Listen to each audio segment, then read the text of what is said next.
Hello, it's Steve White here, and I'm just popping into the YouTube channel to say a very big hello and a thank you for all of the support that you've given us for nearly a year now as we've ran through the rudiments and slowly started to build things up. It's really appreciated. So please keep your feedback coming, and it's always great to hear from everybody.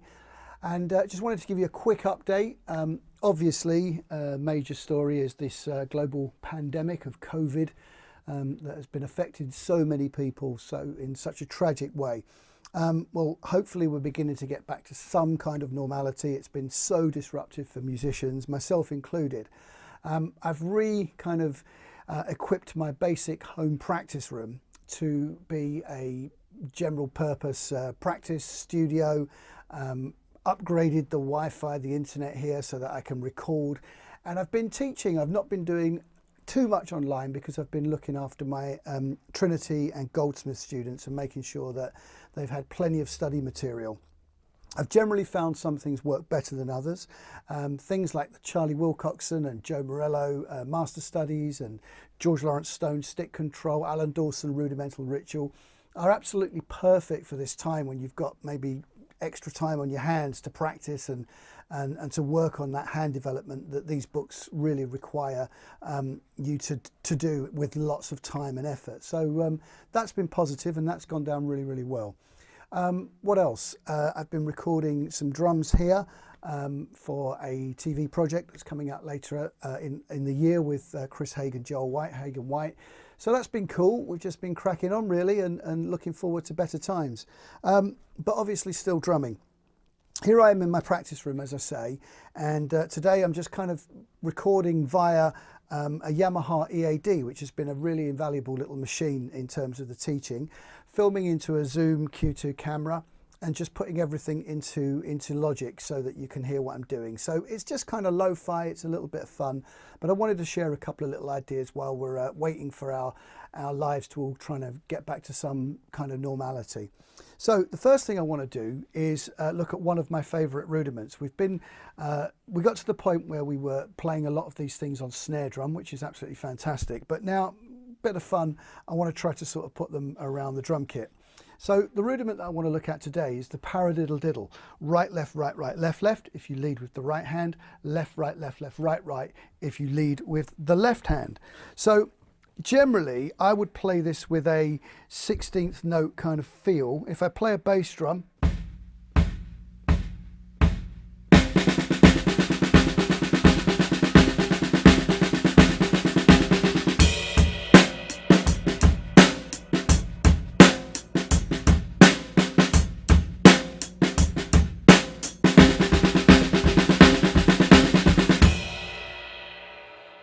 so a 16th note triplet feel, and what I did there was just played a fill and ramped the bass drum up to playing 8th notes against the 16th note triplet feel. So lots of things like that I really enjoy doing. You can lead with anything that we're talking about. You can switch over and lead with your left. One of the exercises that we did on the YouTube channel was switching the Paradiddle diddle via a paradiddle, right, left, right, left, right, onto the left. So left, right, left, right, left, which sounds like this.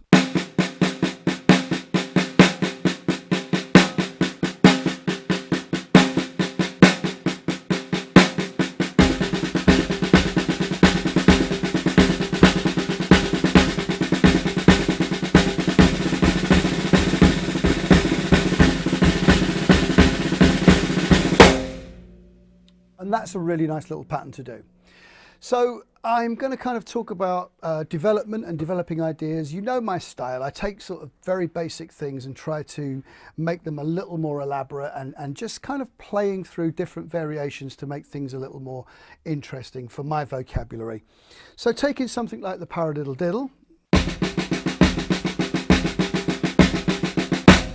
what I might suggest doing is actually playing and breaking the whole thing down around the kit. So if we go by a process of elimination, I'll start off with the first beat of the Paradiddle diddle, Paradiddle diddle, and I'll play that at the right hand, the first right accent on the floor tom.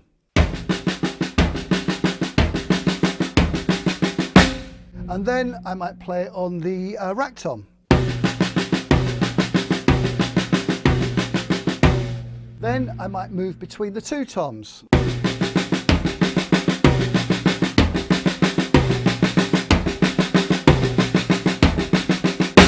So that sounds pretty nice, and then you get a little motif going between the two toms.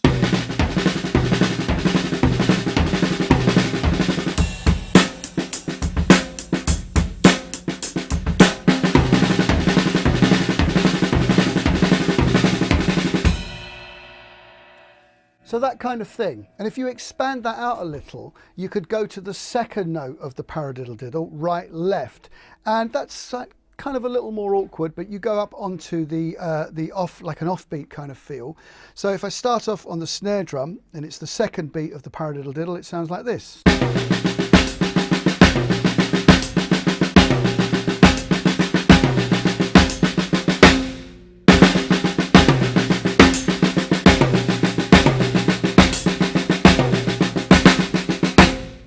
Which is really nice. So that will just sit nicely if you do the first two, the paradiddle on the first beat.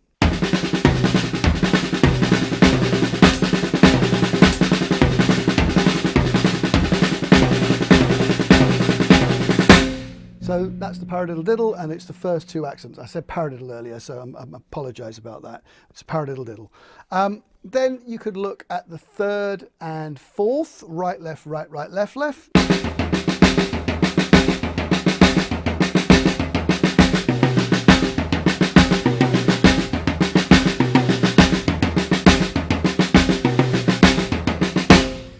You could try and break the double stroke, so it would be right, left, right, right.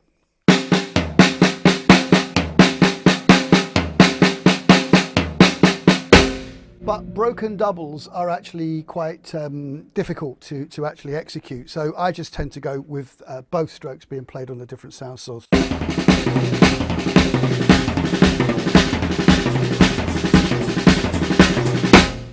Broken doubles are really interesting in their own way. One of the my little kind of favourite Elvin Jones inspired fills is to play sort of broken triplets against like a jazz sort of swing rhythm.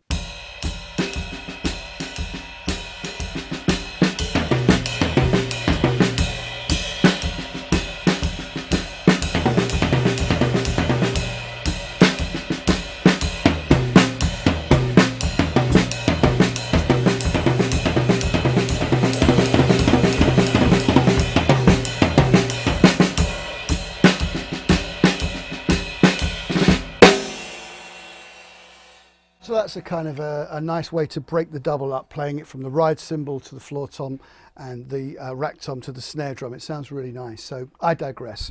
So moving through, it would be the last of the two lefts next, right, left, right, right, left, left, and just move that up to either the tom or the hi-hat.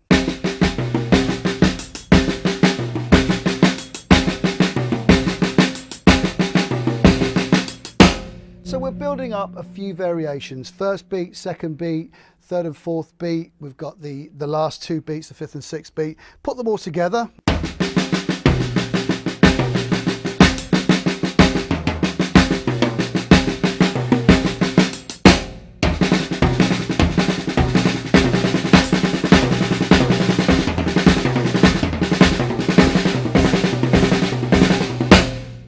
Sounds really nice, and you've got some sort of variations and some motifs that you can play around the drums, which I really enjoyed doing. Taking this idea forward, we could play the first beat of the paradiddle diddle, and we could play the last two beats of the paradiddle diddle between the toms, which would sound like this.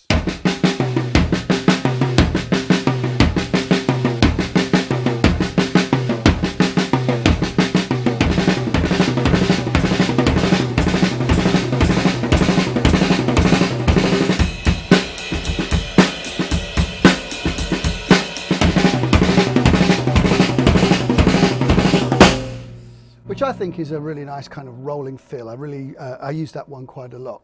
So we're getting quite a lot of variations out of just the one rudiment, and as you know, this is what I like to do, is to build things up from a very sort of basic level.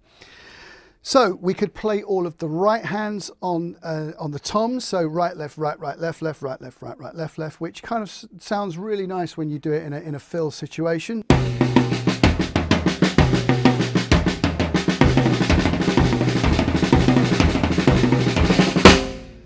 I kind of heard something like that played, what I thought, on a Steve Gadd solo on an amazing record called Leprechaun by Chick Corea. And the tune is called Night Spray, and Steve does this really amazing little solo, and I'm sure there's some sort of paradiddle diddle in there, but you know, it sounds amazing whatever it is. So there are different ways that you can play it, and that's what I'm kind of, the idea is to try and get you to think about different ways to do it. So we've got all of these variations now just by moving the different areas and different breaking down the paradiddle diddle and moving it around the drum. So we can start off with the first beat and just move through slowly.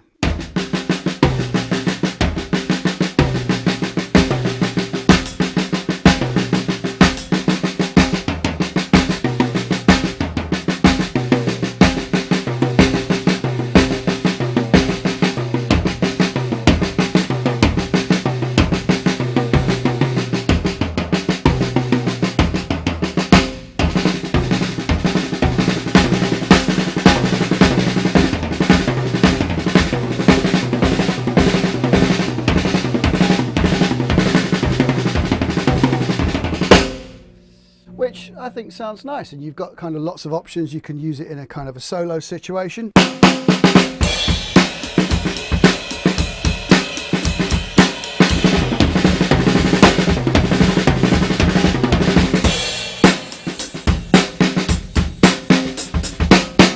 Kind of reminds me a little bit of the sort of fills that Mitch Mitchell might do, and I love Mitch, so a little kind of homage to his sort of style of playing when he was playing with the Jimi Hendrix experience.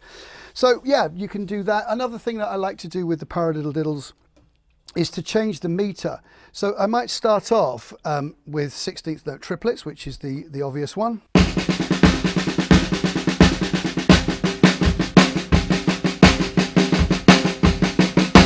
And I've gone to 16th notes, 1 E and a 2 E and a 3 E and a 4 E and a.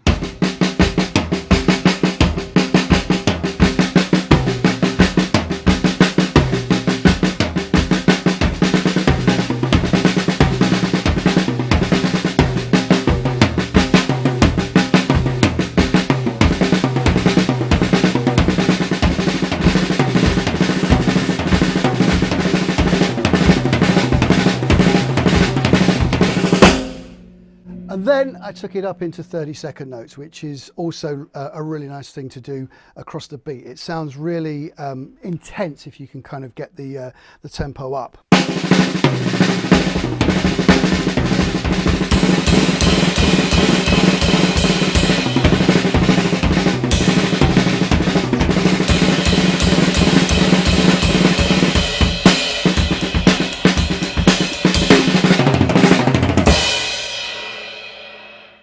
So that's quite nice to go across the beat and get that kind of paradiddle diddle as 32nd notes playing across the beat. So one of my favourite rudiments, without a shadow of a doubt.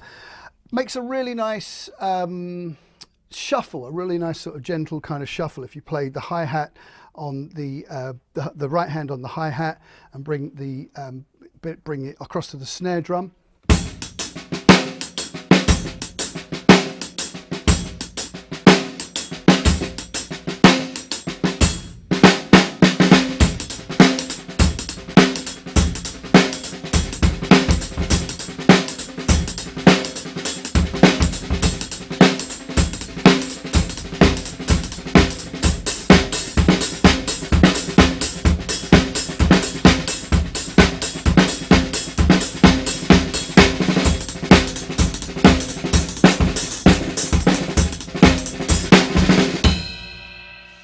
So I'm just messing around with some subdivisions there, and it all sounds kind of really nice. But basically, it's still the same sticking pattern: right, left, right, right, left, left. I chucked a couple of paradiddles to give like a double time feel, like a metric sort of superimposition. Just a little kind of fun thing to do. I wouldn't do that on a Friday night gig, but then nobody's doing any Friday night gigs at this point in time in 2020. So yeah, lots that you can do with this particular rudiment, and I just wanted to have a little bit of fun with it. So I'm hoping to do a few more of these kind of things. If anyone's interested, if anyone's watching, please give me your feedback if there's stuff that you'd like me to try and demonstrate or just to talk about. And I really enjoy getting the Ask Steve section, so we'll do a few more of those. And hopefully it won't be too long before we're all back together out in the real world and playing drums and breathing the fresh air again and getting on with life. So in the meantime, please stay safe, please look after yourselves, and hopefully we'll see you very, very soon.